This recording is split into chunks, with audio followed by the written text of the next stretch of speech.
Bonjour, nous voici avec la carte de l'amoureux qui porte le numéro 6 du tarot de Marseille. Vous voyez 4 personnages sur la carte, donc vous avez un petit ange en haut qui envoie sa petite flèche de Cupidon.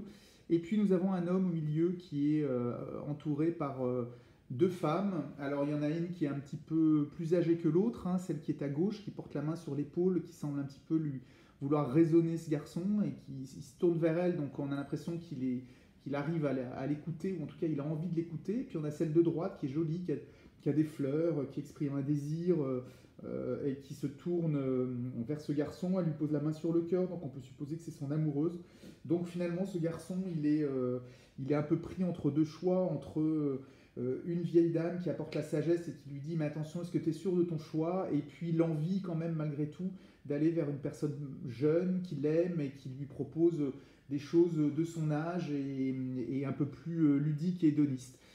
Donc la carte de l'amoureux, en fait, comme son nom ne l'indique pas, c'est pas du tout la carte de l'amour, enfin ça peut l'être, mais c'est surtout la carte du choix. Et finalement, dans la vie, si on se rend un petit peu compte de ce qui nous entoure, c'est un petit peu l'histoire de la vie, parce qu'on est souvent en train de faire des choix entre ce qui est bon pour nous et ce dont on a envie à court terme. Donc c'est un peu le dilemme qui nous poursuit pendant tout notre parcours de vie. Donc cette carte, elle symbolise un petit peu ça en disant attention, il y a peut-être des choses qui te paraissent très agréables, qui te paraissent très sympas à court terme, mais finalement, est-ce que c'est bien pour toi sur le long terme? Donc voilà. Donc j'espère que vous avez bien compris l'esprit de cette carte.